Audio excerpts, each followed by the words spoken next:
Welcome to Tuesday Sales Training with Jonny. This is a new series.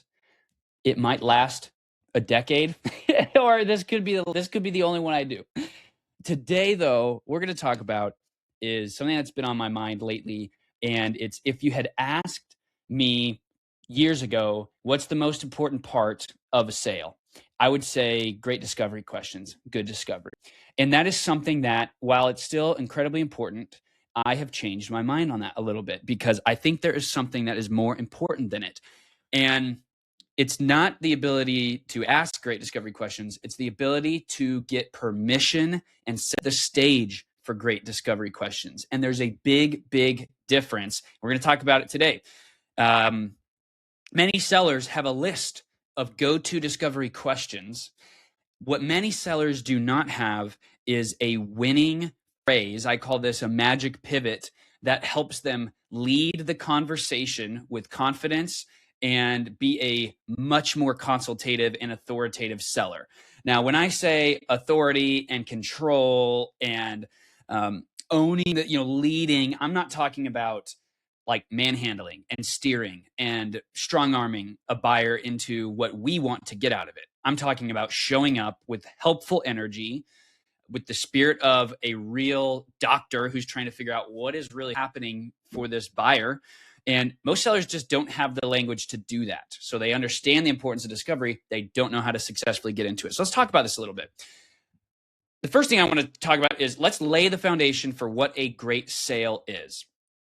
To close a sale and have a happy customer, these 6 things must happen. I don't care if you're one call close in a call center or you're multi-year, multi-stage B2B enterprise. These things must happen. We must know the pain point of our buyer.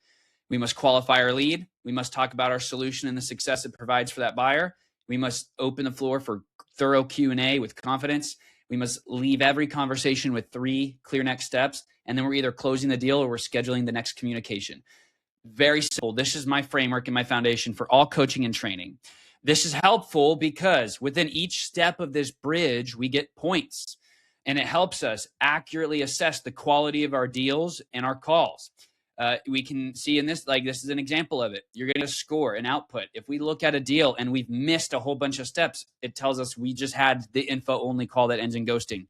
Or the feel-good call that stalls, right? Maybe we crushed the first half of the bridge and then we lost our mojo and we ran out of time and we didn't do something right at the end. So now we're at a 70 as opposed to a 30 like the last one.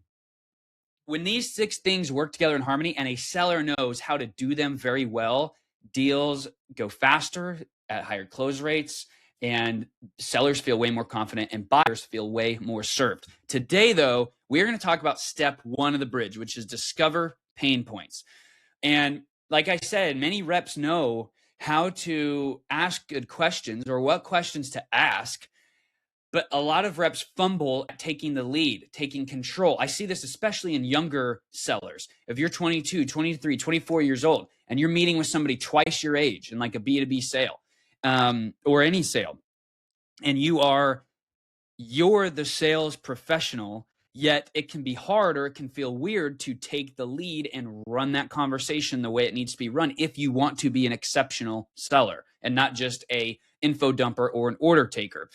And while you may know your discovery questions, how can you show up, take control, lead the conversation into great discovery where you have permission to ask as many questions as you need to ask? I call this a magic pivot. What a seller needs in this moment is a magic pivot. You need magic pivots to get in and out of all the steps on this bridge, but today we're going to talk about magic pivot to get into step 1, which is discovery. And I find this to be the most important magic pivot. That magic pivot is very simple. I'm going to read it to you in full, and then we'll break it down together. What I see work the best is something like this. Hey, there are so many things that I can share with you about our product or service, and I'd like to give you the floor to ask as many questions as you'd like in just a minute. But to make sure I only share what's most helpful to you, I'd like to start with a series of questions for the next 10 or 15 minutes, just to better understand your unique situation and why you chose to reach out now. Does that sound okay? Now, as I read this verbatim from the page, it's going to sound like I'm reading it verbatim from the page. But a great seller, and me, and when I'm in a call with somebody in real time, it's going to sound a lot smoother. It's going to sound like this. It's going to be probably after a minute or two of pleasantries when the warm fuzzies kind of die down after the first minute or so. And I'm just going to say, well, hey, there's a lot that I can share with you about what I do and how I might be able to help you. And I'd love to give you the floor in a minute or two to ask as many questions as you like. But first, just to make sure I only share what's most relevant or helpful to you, I always like to start with a few minutes of discovery questions, just figuring out what's your unique situation and why you chose to reach out now. Does that sound okay to you? If a buyer says no in that moment, what does it tell you?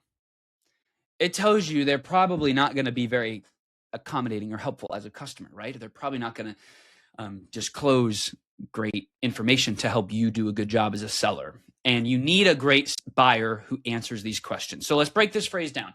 The first part of it, there are so many things I could share with you about what we do.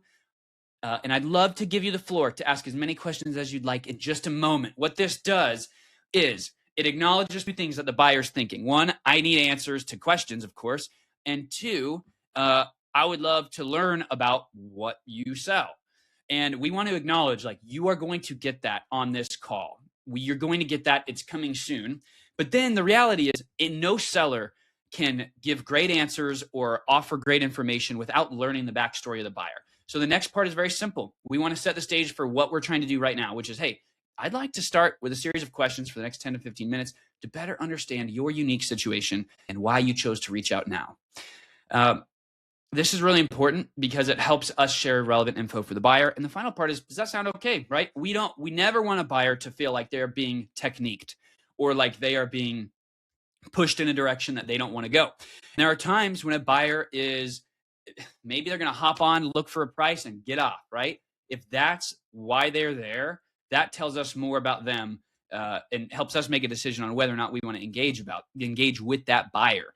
But in most scenarios, across many industries, selling different products, tech, services, face-to-face sales, all kinds of things, when I work with a team and we teach them this magic pivot, it works because it puts the buyer first. It helps them understand what that conversation is going to look like.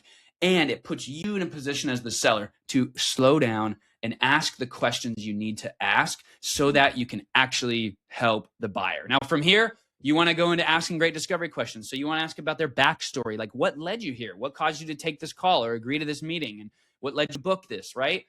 Next is, that's the backstory. That's kind of the background. Next is, why now? You could have reached out 6 months ago or 6 months from now. What made now the reason you had this conversation? And then from there, you need to ask lots of follow-up questions. Tell me about that. Help me understand that. Explain that more. You want to get between 5 and 10 questions at least, and you want to get some real gold. You really want to understand not just the surfacey level problem, but the real pain behind it and what priority it is for the buyer to solve that pain point, right? So we want to be thinking pain, problem, pain, priority. And once we establish those three things, we're going to move on. Hopefully this was helpful. I hope this helps you make a better impact in your work with the buyers you talk to and maybe helps you even just grow as a person.